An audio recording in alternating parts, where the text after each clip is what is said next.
I was on social media over the weekend, and somebody had posted that their husband would not eat what they made for dinner. And it was stroganoff. I love stroganoff. But anyway, they were like, I guess his mom had made it a lot when he was a kid. And he hated it then. Now refusing. She's like, what do I do? But it made me think, there's no way you could get me to eat salmon patties as an adult. Salmon patties? Really? Oh, my mom would make salmon patties, probably and I mean the canned salmon. Mm-hmm. And I remember hearing it come out of the can, just like, and then she would mix it with like crackers, and I think it was relish or something. Always had macaroni and cheese on the side. Mm-hmm. Worse. Like, I never wanted to eat it. I will never subject my kids to that. I will not eat it now. I'm so sorry.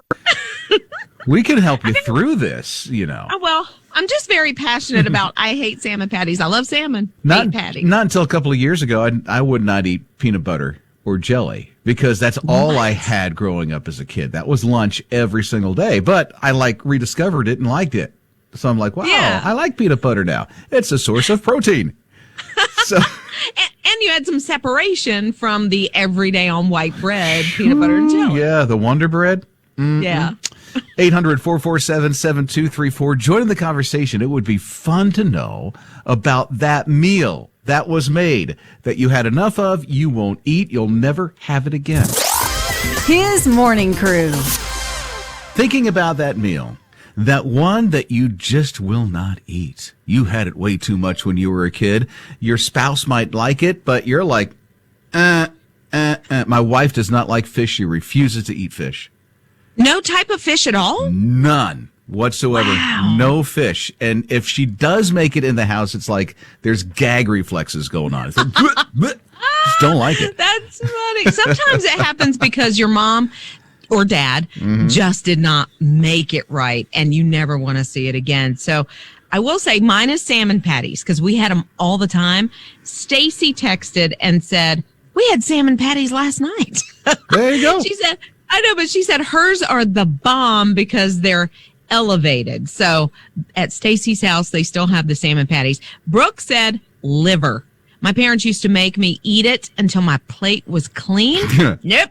She is not eating it anymore. That is funny. 800-447-7234. So Richard got right in touch with his radio, his morning crew. Richard, what is the food you will not touch? Well, first of all, I want to say good morning to y'all, and I love listening to y'all. Y'all just help us make it through the day. But the thing that I just won't eat now is ravioli. We had to eat it every day. I remember we were staying in Florida at the time, and it's every day for I don't know how long. So, but I don't even like to even look at ravioli now. And it's got to be. It was Chef Boyardee in the can, wasn't it? That's exactly right, my friend. I mean, every day. I mean, we could bank on it no matter what. Rob and Liz, His Morning Crew. Oh, no. Nope, I'm not eating that. It's Rob and Liz, his morning crew on his radio, 800-447-7234. This is going to blow your mind. Brittany says the thing that she won't eat because she hated it as a kid, fried chicken. Brittany. Fried chicken. Oh, I'm so Yes. sorry. I know. She said the last time she ate it, she was 16. She's 26 now, has not had it because she said the veins make her skin crawl. Oh, I get that. But that's not always there, Brittany. No, just don't think about it. Yummy fried chicken. Yeah. Okay. Poor Jennifer KFC. said, I'm sorry, KFC. Jennifer said when we were in seminary, we were so poor that all we ate was Hamburger Helper. And now I will not touch it. Can't even stand the smell of it. Make it out of the bag, right?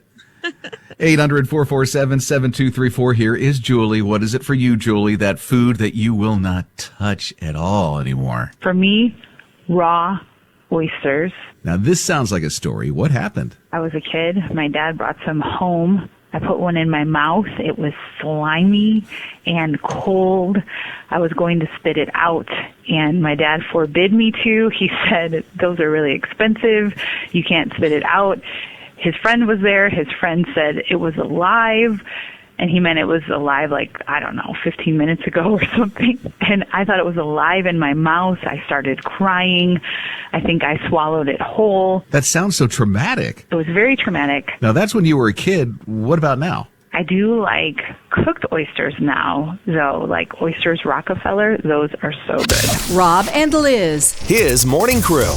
What would make you happy at work? Seriously, what would make you happy at work? They did this survey, and on this survey, they realized it's the simplest things that make people happy at work. It's snacks for free and coffee. That's all it takes, snacks and coffee. Snacks and okay, we got the coffee. So if somebody is going to bring in snacks today, that would be amazing. Would that make you happy? Snacks? If I have an apple or carrot, yeah, I don't want all the carbs and stuff like that. I'm sorry, I'm trying to eat healthier. Right. Since I had all this emergency surgery not too long ago, and I'm recovering. But that's the thing. That now at his radio, coffee. They invest in coffee. For this amazing, got a nice coffee machine, all that stuff. But what really jumps out to me is how simple it is. Right. It is so simple. Just, a snack. If you get somebody some crackers or some fruit gummies, we'd love it. I know. It's so crazy. Mornings with Rob and Liz. What are the perks that make people happy at work? It turns out to be two things: coffee and snacks. Free. Yeah. And that's it. There's a couple of companies around, like Google. They have gyms at Google where they work. They also have childcare, free childcare. Now that would be a perk. That is a nice perk. But what really stood out to me was how simple it was: free coffee and free snacks, and people are happy at work. It's just so simple. Nancy's here at 800-447-7234. Okay, you say there's a perk at your work? That rhymes. Sorry. What is it, Nancy? It's been a hard morning for me, but I got you guys on, and every song was so uplifting. It is amazing, incredible. God is wonderful. But two, the coffee and snacks.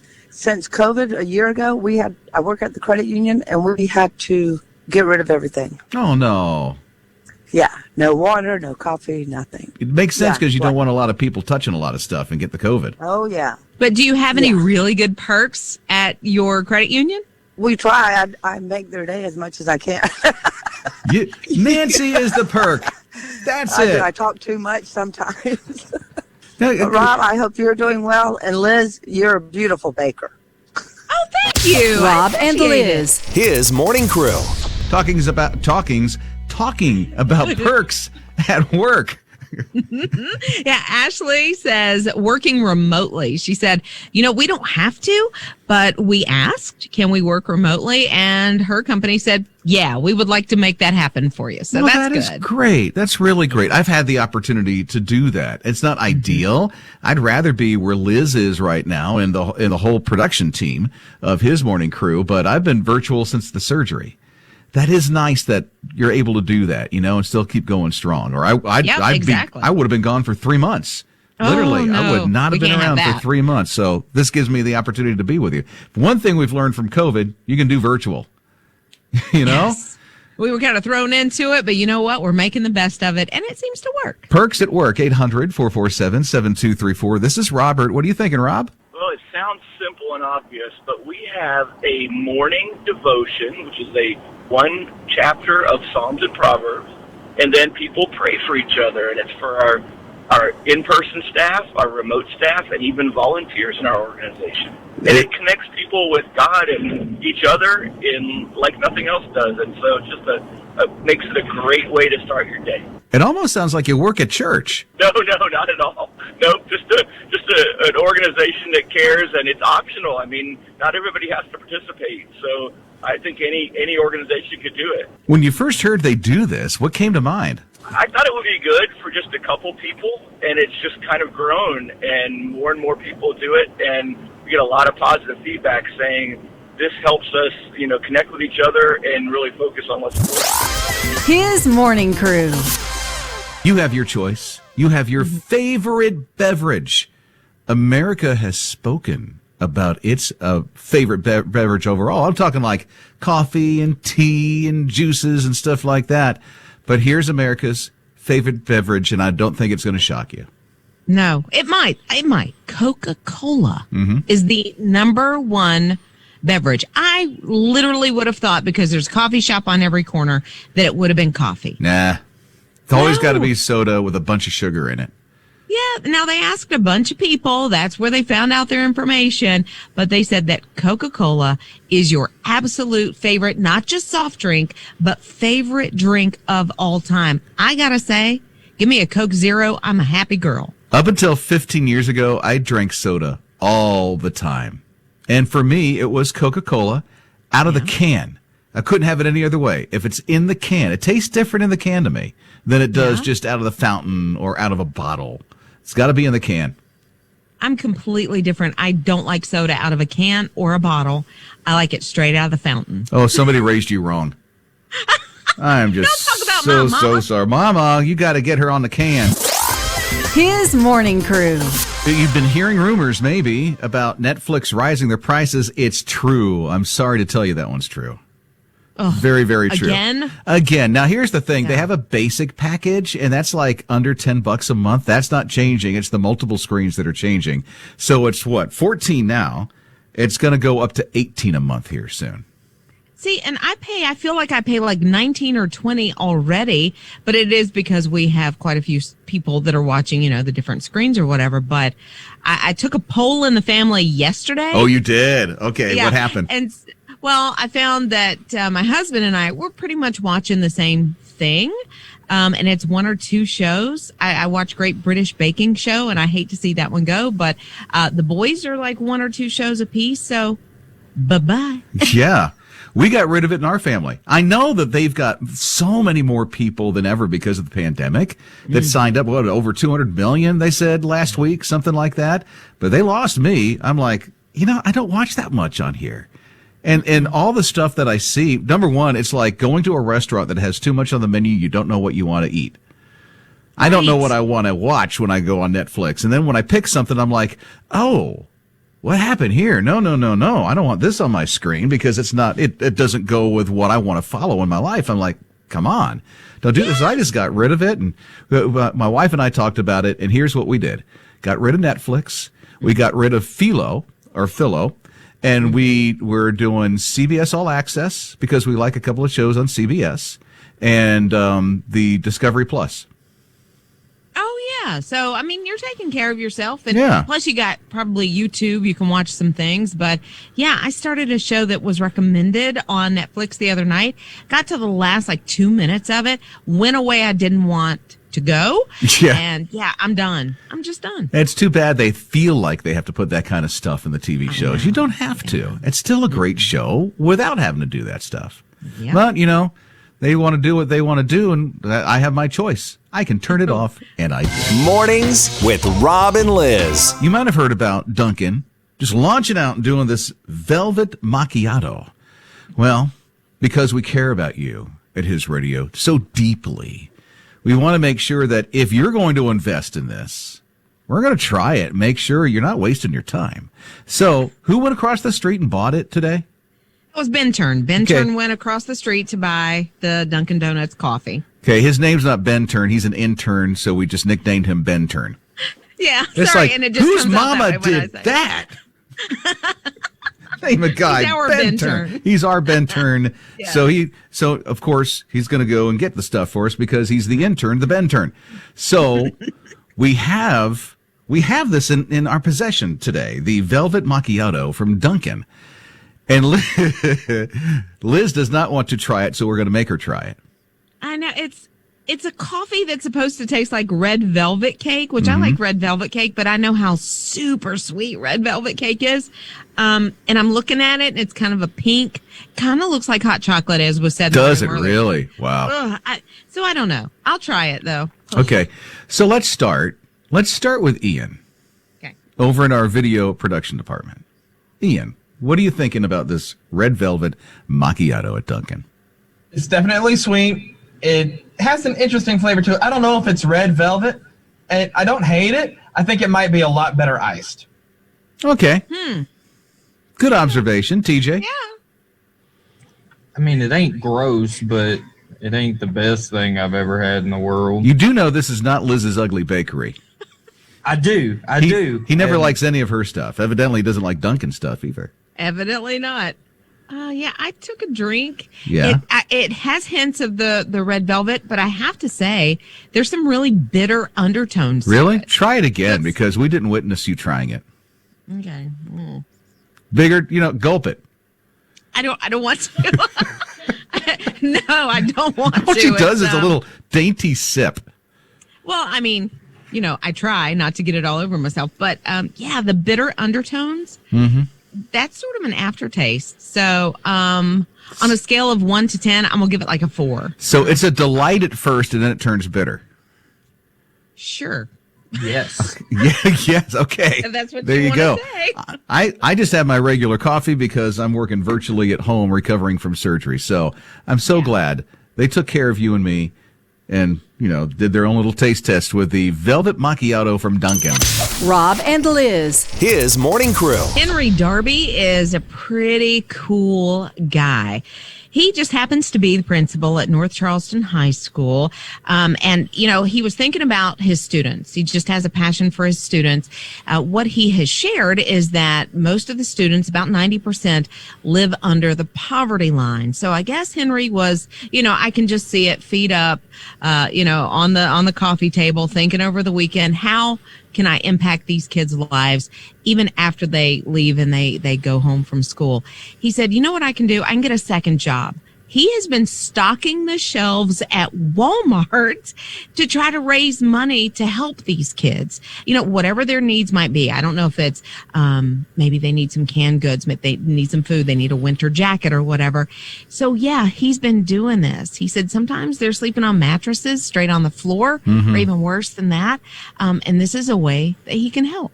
So he's just raising some money, putting it off to the side, and when one of the kids at the high school needs something, the principal goes and buys it. Oh, my. Yeah, and Walmart said, you know what, we can do something to help out as well. And so the manager of the store there where he works presented the high school with a check for $50,000. Get out. Yeah. Really? That's amazing. I know. So maybe Principal Darby gets to catch a couple of Z's overnight from now. Yeah, right? Mornings with Rob and Liz. I feel right along with you, man. It's like the day the music died is when the day Toys R Us had to close their doors a couple of years back. It's Rob and Liz, his morning crew on his radio. We felt bad for Jeffrey. That was the mascot's name, right? Yes, it was the Jeffrey. giraffe. And then you couldn't go and be in their stores anymore. And then it was like a relaunch, a resurgent. They opened up a store in New Jersey and Texas, and then COVID-19, and now they're closing again. I can't believe it. They're closing again. I mean, that was a thing. Like every birthday or every Christmas, we'd load the kids up in the car, go to Toys R Us, they'd pick out their heart's desire, and boom, there you go. And you just can't do that. It was an outing, wasn't it? It was an outing. It really It was like, let's go to Toys R Us, kids. And then you go get a picnic in a parking lot, you tailgate, you go into the store, you go all over the place. And then what do? They put the Kids R Us stuff in there. And now you got all the baby clothes and stuff like that all in one store along with all the toys and stuff. Anyway, I'm sorry. Yeah. Am I reminiscing here? A little bit. Why am I ranting over Toys R Us? No, it doesn't feel like ranting. It feels like, just like you said, reminiscing. Yeah, it was a lot of fun for the family, and they always had like Lego, not competitions, but more exhibitions, and the newest doll that came out. Yeah, so I miss it. So it was only 2 stores. They're going to try to open up more as the year's going on, but because of the pandemic, the only 2 stores they had in Jersey and Texas, they closed down. They have some stuff overseas. I didn't even know that, and they're still online. Which, what do people do anyway? Nowadays is order stuff online, right? I know. We need Jeffrey back. His morning crew. I can't be the only one that sees this. Maybe you do too, but these Zoom meetings that's been happening, maybe you're on Teams or Google Hangouts or something. We do Zoom. Have you noticed all the bookshelves and the books that are behind people? It seems like that's the backdrop of choice. It's Rob and Liz, his morning crew on his radio. Yeah, but you may have to realize that while they're real books, people don't really read all of those books. Those are just props. So there is a company called Book Barn International, and they sell books like this. Their stocks, or not stocks, but their profits have risen exponentially since we've all been doing our meetings on Zoom and virtually, because people are ordering books so that they set up on the bookshelves behind them these little mini libraries so they look a little smarter. It does make you look like you're smart. Yeah. What I'm wondering, though, is we have the virtual backgrounds. At least I know that I can choose a couple of virtual backgrounds. And yes, you do look kind of funny in those, but, it saves you the cost on the books. The only thing that works, if you have a virtual background, if you have a green screen behind you, then it's perfect. Okay. If you don't your head looks like it's just floating through something. It's like, what's going on where you are? I know, but you see the people like even the Queen of England or, people that you expect to be extremely smart and they've got all these books behind them. You just got to wonder, have they read any of them? Oh, you know the answer to that. Rob and Liz. His morning crew. It is the biggest question of the day. Is there a baby? Rob and Liz, His Radio and His Morning Crew. I don't know. I mean, that's the thing. Okay, there, as of about an hour and a half ago, there was no baby. My daughter, I took her to the doctor yesterday. She had to have like an emergency, visit to the doctor. While we're there, they checked her blood pressure and it was elevated and it had been sustained elevated for a while. So the doctor comes back in and says, "We're having a baby." I was, what? We both, what now? And so took her over to the hospital, had to leave her at the door. Her husband joined her about an hour later. There's still no baby as far as I know, but I haven't heard from them in about an hour and a half. Oh, really? Well, that could mean a couple of things, because this started yesterday, right? Last night they started inducing. Yeah, about right? 7, 8 o'clock last night. Okay, so that could be two things. Either one, they're sleeping because they've been up all night. Yes. Oh, it could be another thing. Cell phones could have died. They didn't have their chargers with them. Or they're charging the phone. So there's a possibility there. Yeah. Or the baby is coming as we speak. Oh, and I really am. I'm losing my mind. It's the not knowing that's the hardest part, because, before 2020, the grandparents, the family members could be at the hospital waiting, to see the baby. But now we're having to do it separately. And that's hard. Yeah, it is. It's still an exciting time. But yeah. Somebody asked Liz this morning, "What are you doing there? You should be at the hospital." She can't go in. They won't let her in. I know, because normally in this situation, yes, I would have been at the hospital, but there's nothing for me to do there. I can't go in. Might as well be with my other family, and that's here at His Radio. That's right. And we're not giving birth. I mean, we might have a cow from time to time, but we're not.